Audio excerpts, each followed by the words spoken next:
Egunon, queridos patitos, estamos con esta novela. La casa de John le Carré.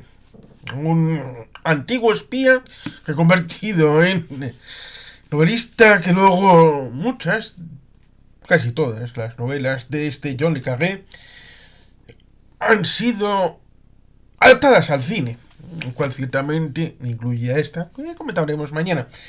Es una novela que habla de la Guerra Fría cultural, sobre todo en el ámbito literario. Recordemos, el Boris Spassky contra... ¿Cómo era?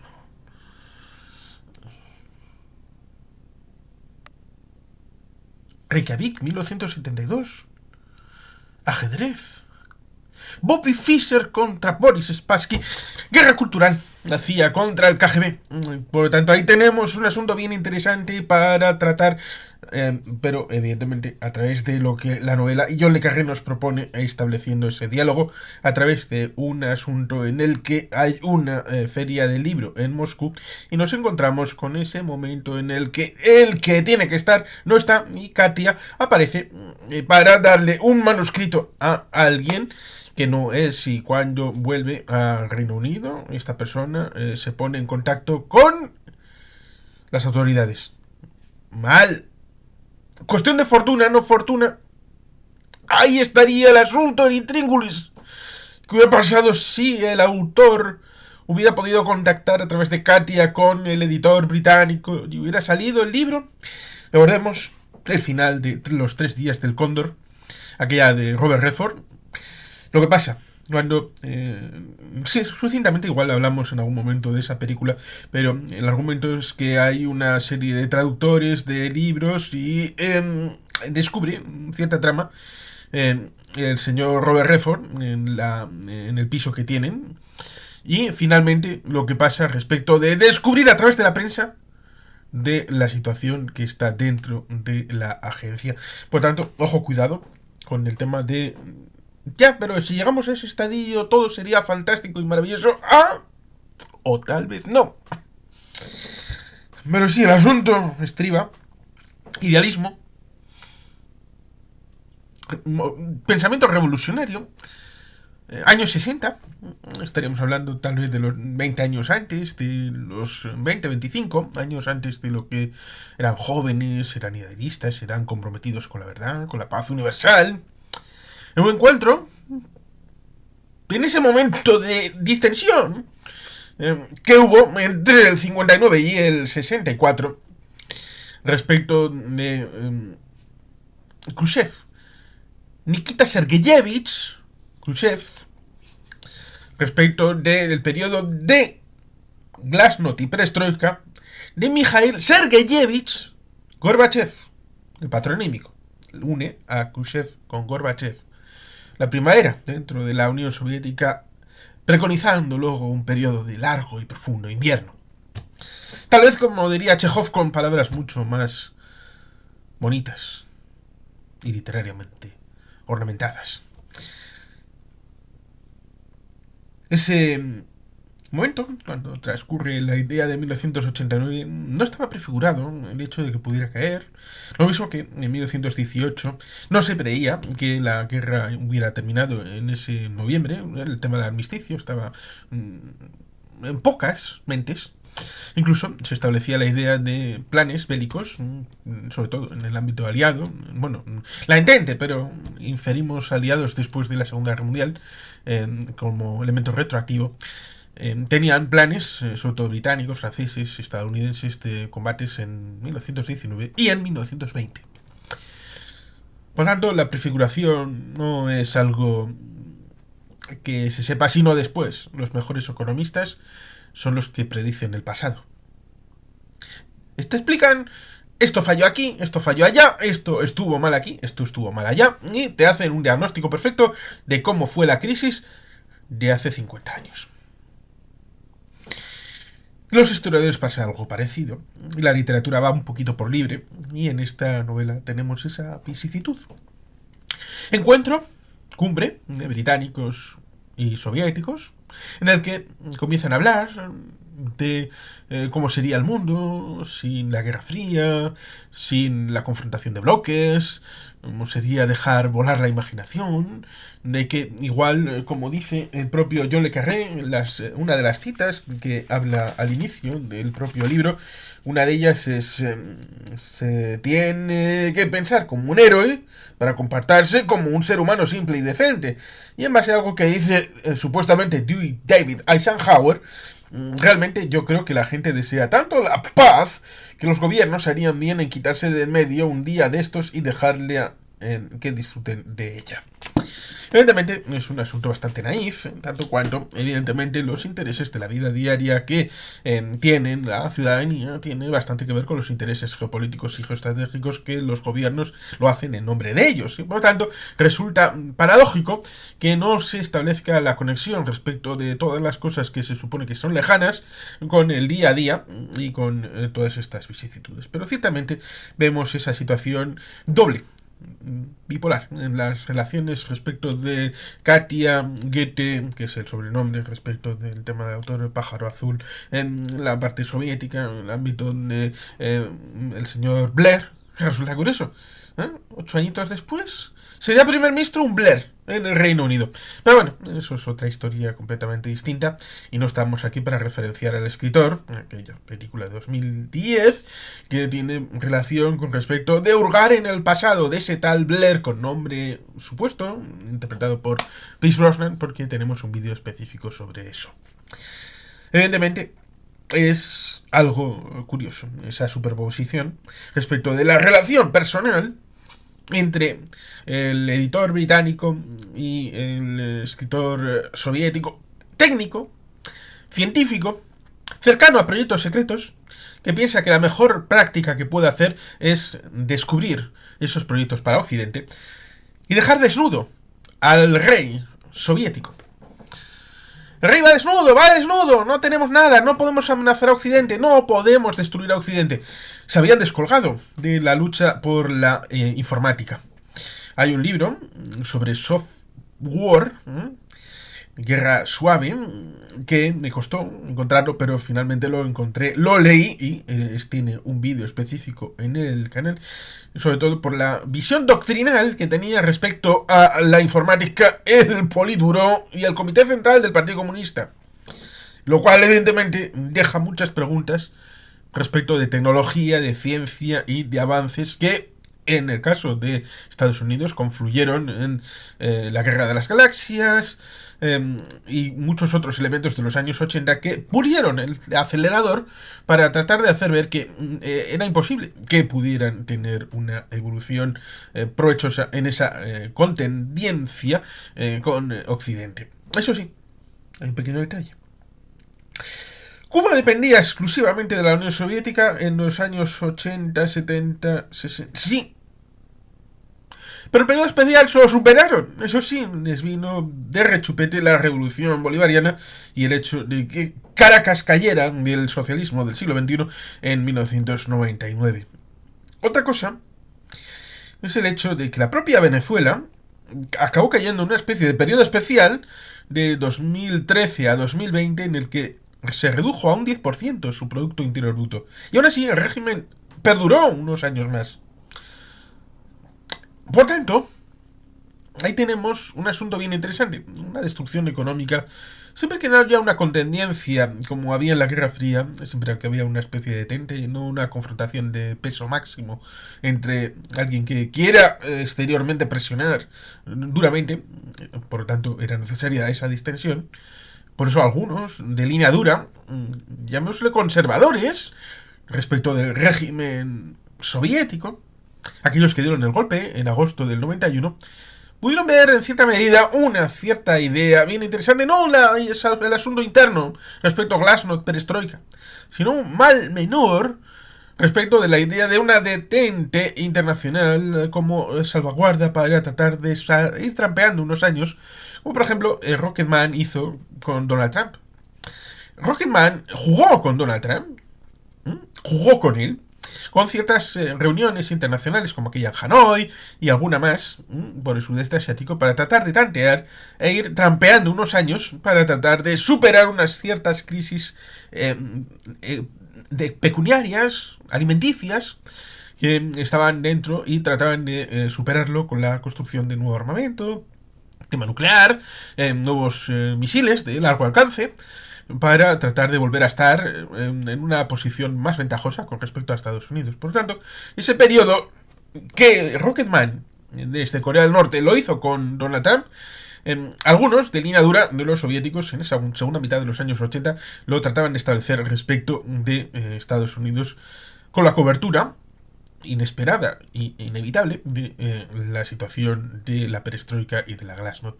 Pero está esa dualidad, esa doble disposición.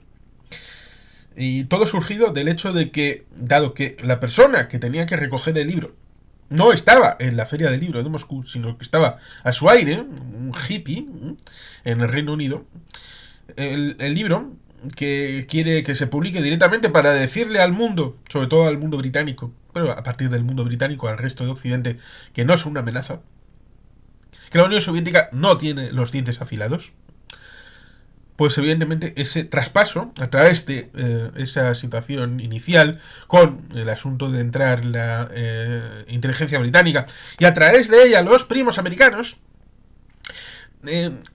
retranca la publicación y la mantiene lejos del mundanal ruido y del público en general. Lo cual, evidentemente, es un problema, pero está encapsulado dentro del hecho de que la historia debe ser realista y verosímil dentro del mundo en el que vivimos.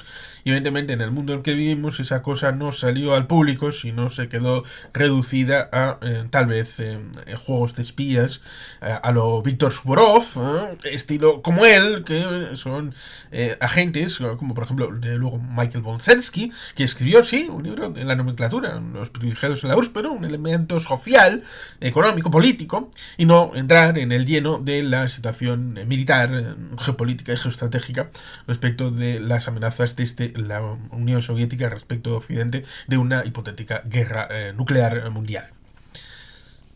Ahí tenemos la vertiente de lo que la novela quiere, la dualidad.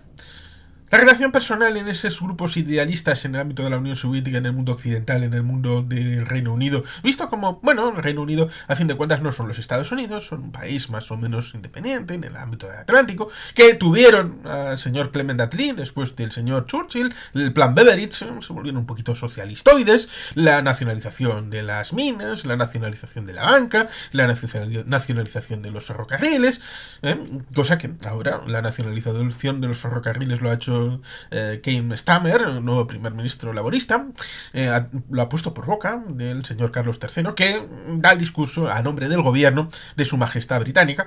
Por tanto, había esa idea de que, bueno, son capitalistas, pero tienen los laboristas, que son un poquito socialistoides, y por tanto hay una cierta favorabilidad, sobre todo hasta el año 79, con esa forma de dirigencia, sobre todo más o menos basculada al centro-izquierda. Sí, estuvo Churchill de segunda vez, sí, estuvo Anthony Eden segundo plato de ese gobierno un ratito, pero Harold Wilson, todos los demás laboristas estuvieron hasta el 79, en el que entra Margaret Thatcher, con lo cual había una cierta percepción respecto del Reino Unido distinta de lo que eran los Estados Unidos.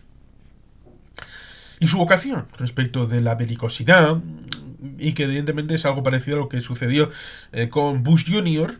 respecto de Colin Powell en la administración aquella de en los años 2002 y 2003. Sí, formaban parte de la misma administración, pero como Reino Unido y Estados Unidos forman parte de Occidente, de la OTAN y de muchas otras estructuras dentro de la Guerra Fría, pero había una diferencia. Bueno, estos son más... aquellos... Por tanto, ahí está parte del intrínculis. Y lo mismo, este asunto de fondo respecto de que una vez situado el hecho, una vez jugado esos juegos de trileros de si se publica o no se publica, dónde se publica, cómo se publica, y el juego, evidentemente, metidos en la trinchera de la Guerra Fría, en tanto en cuanto, por un lado, está el juego de respecto de ser detenidos, ser llevados a la Lubyanka, el tema de los gulags, cosa que finalmente acabará produciéndose con todo el entramado de estas gentes idealistas en el ámbito de la Unión Soviética, teniendo en cuenta, como dije, después de Nikita Sergeyevich Khrushchev, vino Leónidas Brezhnev, desde el 64 hasta el 82. Un periodo de aquellos gorros y aquellos abrigos que simbólicamente cubrían lo que había dentro de la cabeza y dentro de los cuerpos, en un mantra que avanzaba por los años 70, largos años 70, cogiendo parte de los años 60 y parte de los años 80, en donde todo se estancó. El régimen cayó en declive, aparentemente seguía siendo lo mismo, pero había dificultades para la generación de riqueza y para la creación de espacios de coprosperidad, incluso las relaciones con los países asociados estaba bastante complicada. Y luego, por el otro lado, tenemos el ámbito occidental. Los británicos no podían actuar solamente, ya había habido dificultades en el año 48-49. No estoy pensando en Berlín, donde actuaron al unísono, pero sí en el tema de Turquía y Grecia, la segunda parte de la guerra civil, y el asunto luego del canal de Suez en 1956. Por supuesto, 2 añitos antes habían aparecido juntos en la operación Ajax, con el tema de Mossadegh. Kermit Roosevelt estaba por ahí metido. Por tanto, hay más de fondo respecto de amor-odio. Bueno, tampoco hay que ponerse tan dramático, pero sí de extrañamiento y acercamiento respecto de las dos partes de la anglosfera. Y ahí estaba el asunto de cuando saben perfectamente que estos archivos, este posible libro, es real. Hay que difamarlo internamente antes de que no se pueda publicar, en tanto en cuanto recuerda cosas que sí sucedieron, como por ejemplo el asunto del equipo B. En los años 70, segunda mitad de los años 70, hubo un equipo de la CIA que investigó a ver qué novedades tenían los soviéticos respecto a armamento. Como no encontraron nada, el equipo B, liderado por gente que luego estará con el señor George Bush, hijo, en la administración, tanto en el Departamento de Estado, sobre todo en el Pentágono también, Paul Wolfowitz, el señor futuro secretario de Defensa, y otra gente que estuvo involucrada en niveles secundarios, inferiores, dijeron en el equipo B organizado por la CIA: si no existen esas armas a nivel visible, será que las tienen muy ocultas, porque sabemos que tienen esas armas. Y el apriorismo funciona respecto de lo que el equipo B investigó y logró. Logró, entre comillas, la investigación de suponer que como no lo vemos, entonces han desarrollado un sistema para la ocultación. Algo súper tecnológicamente avanzado, lo cual evidentemente mantenía viva la contención, la detente, la Guerra Fría en su máximo esplendor, y el hecho de seguir necesitando investigar hasta tener, pues por ejemplo, a final del año 89 hasta el 93, una proyección para una clase de submarinos que era infinitamente más avanzada de la que finalmente, después de la caída de la Unión Soviética, fueron necesarios, y tuvieron solamente 3. Los soviéticos pasó lo que pasó, incluso con aquella pequeña anécdota respecto del hecho de que la Pepsi se convirtió en un momento dado, debido a deudas, en el tercer poder marítimo global, dado que le vendieron la chatarra, pero eran submarinos en ejercicio, y era la Pepsi dueña de todo ese material. Con lo cual, por circunstancias, la Pepsi ganó en algo a Coca-Cola. Qué cosas.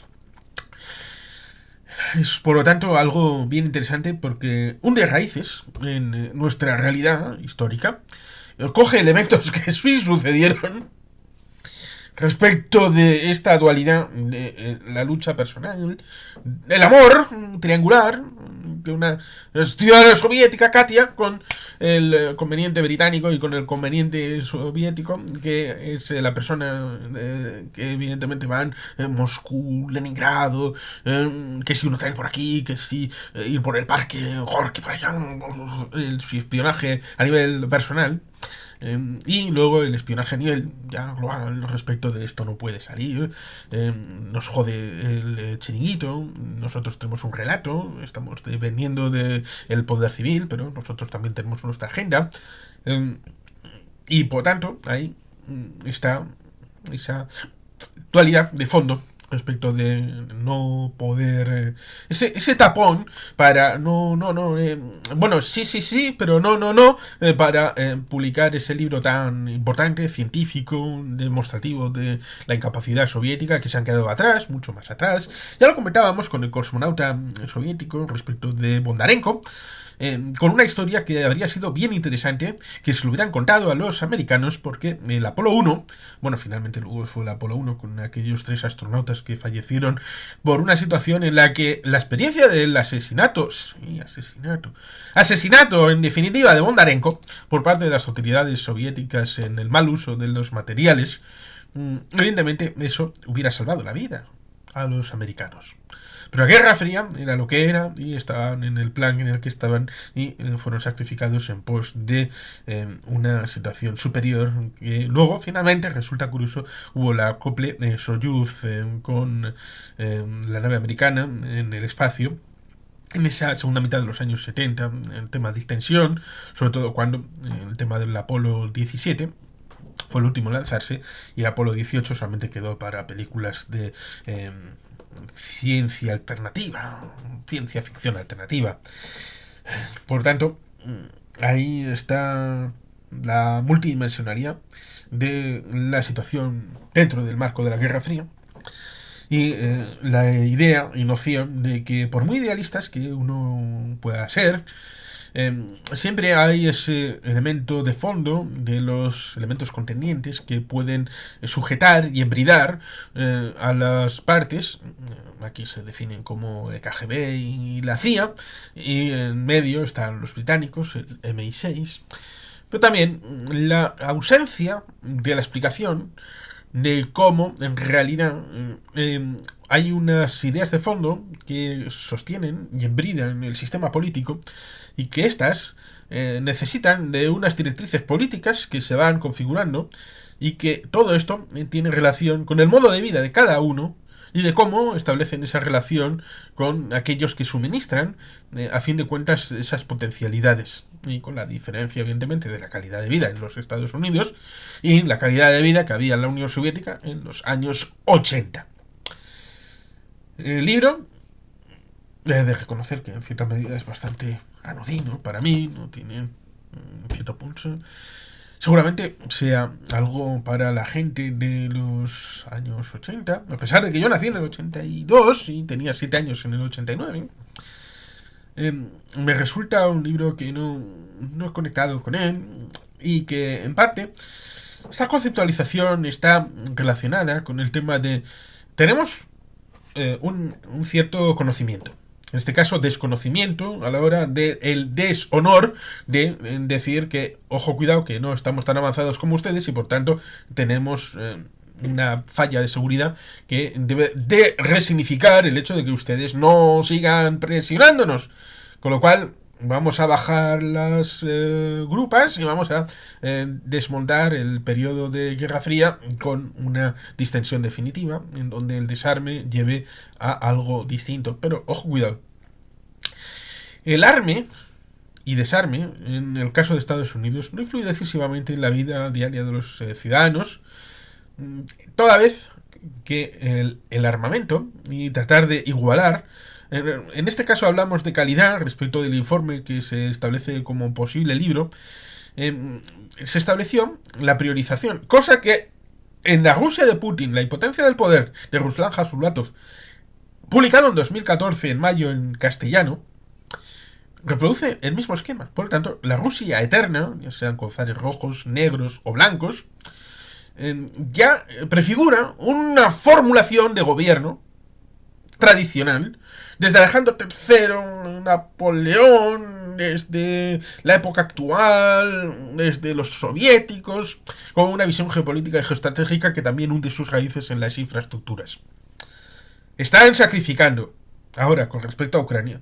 Y estaban sacrificando entonces, en los años 70 y 80, calidad de vida de los soviéticos para comprar armamento nuevo y contender con los americanos. Eso no lleva a buen término.